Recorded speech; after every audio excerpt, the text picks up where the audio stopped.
핵폭탄 이슈가 터졌습니다.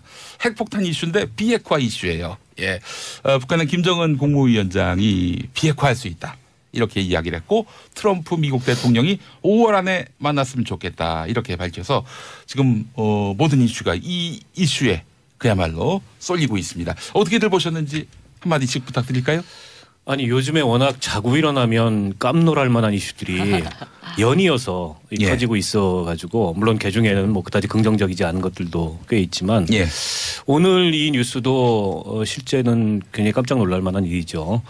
그러니까 정의용 그 대북 특사가 미국에 방문해서 이 김정은 위원장의 메시지를 일정 수준에서 전달할 거다. 예. 그리고 메시지의 내용이 좀 있을 거다. 이건 이제 다들 예상을 했는데 예. 전격적으로 북미 정상회담을 제안하고 또 흔쾌히 트럼프 대통령이 받아서 네. 이렇게 되면 5월에 그냥 성사되는 거잖아요. 예, 예, 예. 그것도 북한에 들어가서 예. 어떻게 보면 한반도 정세가 아주 급변하고 있고 우리가 과거에 이렇게 구호로 했던 얘기들이 있잖아요. 예, 뭐 예, 비핵화, 예. 평화협정, 예. 북미 수교, 더 나아가서 항구적 평화 체제 이런 것들이 이제 좀 현실로 다가오는 예. 그런 굉장히 좀 이 뭐랄까요 좀 기쁘고 반가운데 생소한 느낌 네. 이런 느낌이 좀 들었습니다. 예. 정신이 좀 없어요 지금. 그렇죠. 한반도가 이쯤에서 이제 변할 때가 됐죠. 봄도 올 때가 됐고 그동안 꽉 틀어막혔잖아요. 지금 50년부터 얼마나 지났습니까 지금.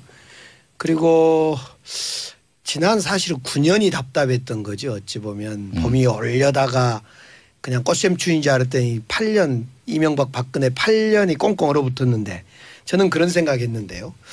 이번에 한미 군사 연합 훈련을 연기하고 평창 올림픽을 하고 김여정 오고 또 애니카입니까? 아니 애니카 누구죠? 이방카. 애니카는 차 이름인가요? 보험회사 보험 상품. 이방카. 큰일 났다 이거. 이방카 오고 이러면서 아방카라고 한 것보단 이것이 막방이라고 그러더니 아주 이제 후원금까지 생각하시는구만. 이것이 거의 그 신의 작품 같아요.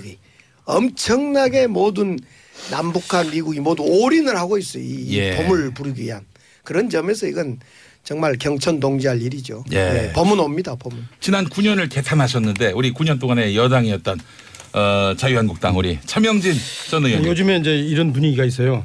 누가 뭐 열심히 하는데 옆에서 팔짱 끼고 안 될 걸. 그러면은 사람들이 다 쟤는 왜 열심히 하는 애를 갖고 저렇게 그러냐. 이런 소리를 오히려 이제 훈수 두는 사람이 듣는 경우가 있는데 예, 예. 그럼에도 불구하고 제가 어떤 얘기해 둘 건 해야 되겠어요. 네, 그래서 제 얘기가 아마 현재 그 남북 관계를 개선을 추진하는 문재인 대통령과 그분의 주변에 있는 분들 그리고 김정은한테도 이런 사람들이 있구나라는 거를 염두에 두도록 하기 위해서 예, 예. 예, 분명하게 이제 그 1972년 닉슨 모태동의 어떤 이 극적인 만남과 같은 예. 그런 감동을 주지 않을까 많은 분들이 생각하는데 핑퐁 외교로 그렇죠. 상징되죠. 핑퐁 외교. 예. 그런데 아마 이제 이거는 저는 조금 예상을 했어요. 지난번에 그 트럼프가 미국의 왜 그 언론인을 비롯한 그 소위 말하면 상류층의 그 정치 농담 모임에 가가지고 네. 내가 김정은하고 만날 수 있다. 네. 근데 이 미친놈하고 만나면 어떻게 되는가 보자. 이렇게 얘기했단 말이에요. 분명히 이제 그 트럼프가 그런 표현을 썼다. 예, 근데 예, 저는 그 표현이 상당히 그 의미 있는 표현이라고 보는데 트럼프는 무슨 얘기냐면 김정은과 얘기해서 그 형식적인 내용에 만족하지 않겠다. 확실하게 이걸 통해서 자기가 김정은에게 어떤 그 분명한 핵 제거 의지를 분명히 확인하겠다. 예. 그러지 않을 경우에는 또 트럼프가 그 자리에서 나와서 다른 쪽으로 얘기했듯이 나는 양쪽을 다 모두 다 성실하게 추진하겠다. 예. 그게 뭐냐면 손을 잡든지 아니면은 서로 주먹질을 하든지 두 쪽을 나가겠다 이런 얘기를 했단 말이에요. 그런데 제가 이제 그 반대쪽 소위 말하는 손을 잡는 부분보다 반대쪽 가능성에 대해서 방점을 두는 이유를 세 가지를 얘기할게요. 하나는 되게 길게 얘기하시네. 예, 이게 중요한 얘기이기 때문에 좀 들어보십시오. 아니 우리가 좀 그 역사 공부를 해야 되는데 북한이 지금 헌법에 핵 자기 보유국가라는 그런 규정이 있어요. 그리고 그 규정에 입각해서 북한이 사실은 전 세계를 3번을 속였어요. 그 자초지정이나 어떻건 간에. 예. 나 핵 폐기하겠다. IAEA 사찰받겠다. 하다가 못해 한 게 3번이에요, 3번. 예. 이게 상당한 그 불신을 초래하는 거고 그다음에 많은 분들이 그 주목하지 않는데 저는 이걸 되게 주목해요. 김정은이가 이제 33살이란 말이에요. 김정은이가 후계 어떤 수업을 사실은 제대로 안 받은 사람이에요. 후계자 수업을 제대로 받으려면요 어떤 역할을 해야 돼요. 그래서 이 사람은 사람의 오욕칠정에 대해서 배우고 권력을 어떻게 다루는가를 배워야 되는데 이 사람은 책에서 공부만 한 사람이에요. 그래서 이 사람에게 있어서 나는 국가, 이념, 무슨 뭐 인민 이런 건 다 내가 볼 땐 추상적인 개념일 뿐이라고. 예. 그렇기 때문에 이 사람은 김정은이 제가 과연 어떤 사람하고 약속한 것 이런 것 어떤 사람하고 신뢰를 보는 것 이거를 제대로 지킬까? 법에 핵보유국을 명시했다고 했는데 북한에서는 법보다는 선대의 유훈이 더 상위 개념 아닙니까? 선대의 유훈은 비핵화고. 거기서 말하는 비핵화는 비핵화가 목표인데 네. 그 비핵화라는 건 뭐냐면 북의 핵무기 폐기가 아니라 네. 한반도에서 네. 소위 말하면 그 사람들이 얘기하는 핵을 무기로 하는 미군이 철수하고 그러면 우리도 핵을 빼겠다. 네. 이런 얘기입니다. 그 얘기는 시종일관 해온 거예요. 예, 근데 장호님 그 3번에 북한이 거짓말했다. 이것도 팩트 체크하면 틀린 이야기입니다. 한때 확인해 볼까요? 그렇죠. 한때 원유 제공 등등 약속을 다 했는데 하지 않아서 그 비핵화로 가던 길에 스톱됐던 것이지 이게 북한은만의 그때 당시 책임이었다고 거짓말했다고 말하기는 어렵고요. 지금 현재 진행형 되고 있는 것을 자꾸 아닐 것처럼 현재 진행형이 더 중요하잖아요. 지금 트럼프도 5월에 만나자. 네. 김정은도 비핵화 실험, 핵실험 않겠다. 않겠다. 잠정인지 뭐 언제까지일지 모르겠지만 않겠다.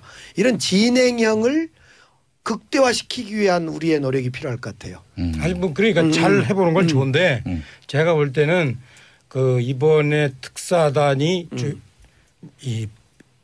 저기 뭐 올라가서 김정은이가 얘기한 걸 그냥 쭉 받아와 가지고 거기에 감격해서 이게 정말로 진일보다 감격해서 진일보다 이렇게 얘기하기 전에 이게 아니 그거는 좀 전문가라는 분들이 그거는 어폐가 있는 게 제 얘기 맞아 들으세요. 그 남북 간에 언제 끝나요? 6개항의 합의문은 김정은이 얘기한 걸 받아 적어온 게 아니에요. 그거는 문 대통령이 제안을 한 거고 거기에 대해서 북쪽에 답을 준 거고 그게 조율돼서 나온 합의문이지 그걸 김정은이 얘기한 걸 받았다면 사실을 왜곡하는 거죠. 지령받고 왔네 지령.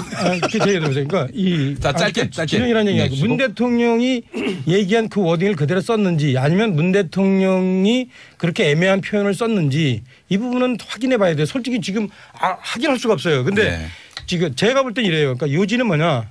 트럼프가 현재 뭐 우리가 그래 정상회담을 한다고 할 때 또는 지금 트럼프가 정상회담을 가기 전까지 그 전제 조건으로 상당히 꼼꼼하게 따질 거예요. 아마 너희들이 정말로 핵폐기 그 뜻이 뭐냐. 너는 핵탄두를 제거하겠다는 거냐.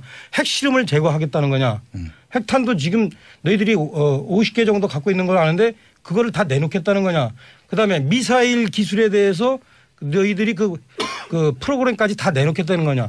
이거를 분명히 확인할 거냐. 왜 제가 그 얘기를 하냐면 트럼프가 오바마하고 이란하고 미사일 협상한 것을 이거 가짜다라고 분명히 그것을 다시 부인을 했어요. 이 정도로 트럼프가 분명하게 체크를 할 거예요. 아마 제가 당연히 IA 사찰 문제고 뭐 다 체크해야 될 거라고. IA 사찰 그러니까 문제는 IA 사찰은 이제 논의 대상이 아니에요 이미. 한마디는 이런 생각이 들더라고요. 저는 잠깐만. 우리 진수희 의원님 말씀을 전혀 안 듣고 있어요 지금. 네. 저도 이제 얘기해도 될까요? 예. 이렇게까지 깊이 들어가면 청취자분들이 이 채널 돌릴 것 같아요. 그래서 저는 어쨌거나 우리 대한민국 국가안보의 가장 최대 위협이고 국민 불안의 요인이었던 이 북핵 문제에 대해서는 남북 간의 대화보다는 북한하고 미국 간의 대화가 훨씬 더 중요했는데 이번에 우리 사절단이 특사단이 가서 이 정도의 성과나 이런 거를 이끌어냈다는 거는 저는 굉장히 환영하고 평가할 만하다라는 말씀을 일단 드리고요. 근데 저는 여전히 이런 북한의 변화를 이끌어낸 데에는 이 그 국제사회의 강력한 이 대북 압박 제재 이게 굉장히 효과적이었다고 보고요. 최고 수준의 제재. 예, 이랬다고 보고 지금 이 정도 진전이 이루어졌다고 해서 우리가 완전 무장해제를 하는 건 좀 곤란하다. 한켠에 경계심은 계속 유지하고 있을 필요가 있겠다. 예. 이런 말씀을 제가 드리고요. 예. 저는 앞으로 이제 이 북핵 문제가 우리가 세심히 계속 관리를 해 나가야 되겠지만 이게 이제 안정적인 관리 모드로 들어가도록 이렇게 하면서 좀 이제는 민주당이든 한국당이든 우리 정치권이 지금 경제 사회적으로 우리 국민들 굉장히 고통받는 지점들이 많이 있어요. 예, 예. 그 부분에 조금 더 그 집중해서 예. 일을 했으면 좋겠다 이런 이야기를 말씀을 드리고요. 네. 지금 이 민주당 쪽은 만약에 이 북핵 문제에서 이런 진전이 있었다 이걸 가지고 국내 경제나 사회 정책 쪽의 정책 실패라든지 이 국민들이 겪고 있는 고통을 적당히 덮고 넘어가려고 이제 정치적으로 이용을 하려고 한다던가 한국당은 한국당대로 그대로 쭉 지금까지 계속 안보파리 하면서 보수 결집하고 이걸 선거에 이용하려고 하는 이 행태를 양쪽 다 좀 그만뒀으면 좋겠어요. 이 북핵 문제는 우리 국민 모두의 문제니까 이걸 안정적인 이 관리 모드로 들어가도록 하고 좀 민생 문제에 집중하자. 오늘 아침만 해도 미국에서 굿뉴스가 한 가지 왔지만 배드뉴스도 한 가지 왔잖아요. 철강 제품에 대해서 25% 관세. 안 그래도 지금 GM 문제에다가 어제 성동조선 문제 터졌지 이것까지 하면 우리가 감당해내기 힘든 수준으로 갈 수도 있기 때문에 알겠습니다. 양당이 이렇게 적대적 공생관계로 계속 이 문제 갖고 가지 말고요. 조금 네, 알겠습니다. 민생에도 신경을 써야 된다. 자, 한 애청자분이 고릴라로 의견 보내셨는데요. 아니 어떻게 이방카를 애니카라고 하십니까? 강기갑 의원님. 강기갑이라고 많이 들었는데요. 강기갑과 강기정은 너무너무 다릅니다. 형제 아니에요? 아, 같은 일가 진주강은 분명히 너무 다르죠. 이방카랑 애니카도 완전히 달라요.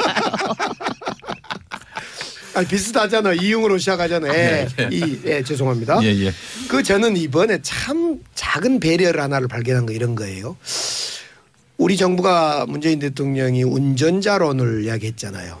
아, 이 운전자론의 그 자석 배치 4월 말에 남북관계회담 정상회담 5월 달에 북미 회담 이게 운전자론의 모습인 것 같아요.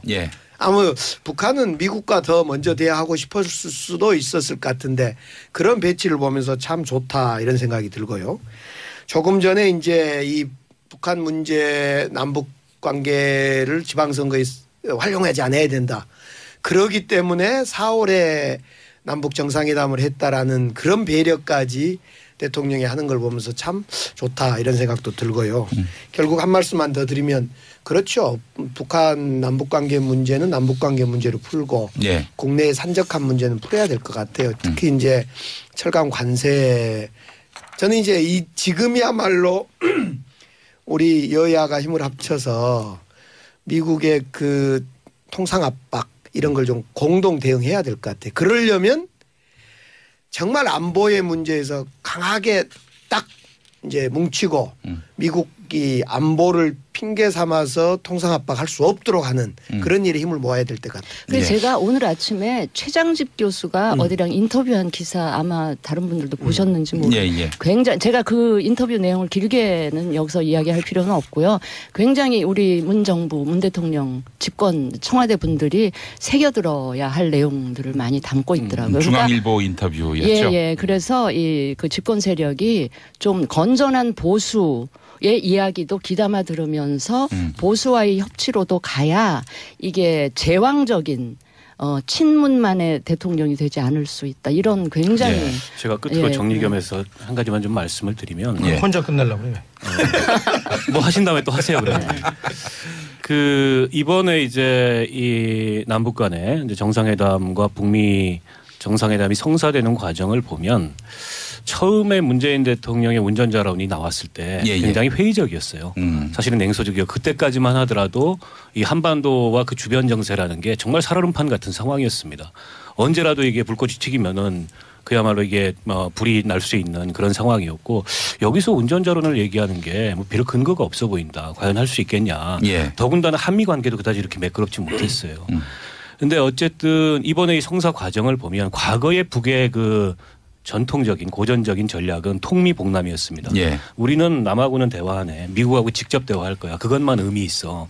이거였는데 이번은 일종의 북의 시각에서 봤을 때 통미 용남을 한 거예요. 통미 용남. 네, 미국과 하기 위해서 결국에는 이 남한과의 대화를 안 할 수 없었고 또 그걸 통해서 성과를 거두겠다 이렇게 간 건데 저는 어쨌든 그 험악한 정세에서도 인내심을 가지고 일관되게 이 남북관계 개선과 그리고 이 북미 대화 그리고 비핵화를 위한 대화의 시작 이걸 위해서 노력한 이 정부의 어쨌든 이 한반도 정책 내지는 외교안보 정책 이것이 일정의 성과를 거두고 있다. 그 점은 높이 평가를 하고 싶고 아까 진수 의원님 말씀하셨던 국제사회의 일관된 제재와 압박 저는 이거 중요했다고 생각합니다. 그리고 그거에 더해서 여러 가지 복합적인 이 국제정치 내지는 한반도를 둘러싼 이 4강 정치 이런 것들이 역학이 복합적으로 작용해서 이런 성과로 가고 있는데 이게 앞으로 어떻게 될 것이다. 우리가 전망하는 건 좋아요. 그러나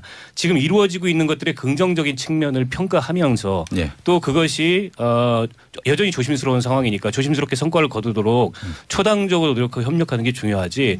근데 좀 아까 우리 차명진 의원님 말씀하셨던 거나 혹은 뭐 홍준표 대표가 얘기하는 거 보면 이게 잘 안 될 거다. 그리고 이렇게 안 될 거다. 이거는 이렇게 안 돼야 된다는 바람을 갖고 계신 것 같아요. 저는 그런 태도는 좀 이제는 바꿔야 된다. 차명진 전 의원님 짧게 말씀해 주십시오. 저는 이렇게 생각해요. 제가 이제 만들어낸 말인데 공남탐미. 공남탐미. 이 북의 의도가 저는 이렇다고 봐요. 공은 지렛대 공. 남쪽을 지렛대 삼아서 탐미. 탐색. 미국의 의사를 탐색한다. 저는 지금 현재 상황이 김정은의 현재 상황이 그렇다고 보고요. 왜? 너무 압박이 힘들기 때문에 자신의 어떤 그 내부 체제가 좀 흔들릴 내부에서의 어떤 리볼트가 일어나서 체제가 흔들릴 위험에 처했기 때문에 이렇게 한다고 보는데 그런데 그것 좋다 이거야. 그렇게 해서 우리가 이제 핵 제거를 하고 북한하고도 관계가 좋아지고 이런 상황이 될 수 있으면 좋다 이거예요. 제가 살면 얼마나 살길래 그 안 되기를 바라겠어요. 다행입니다. 그러니까 국회의원 2번 했기 때문에 이걸 통해서 뭐 지금 여당이 잘못돼 가지고 나라가 잘못돼도 내 국회의원 한 번 더 하자. 저 이런 생각 가지고 있지 않습니다. 그래서 제가 우려하는 건 뭐냐면요.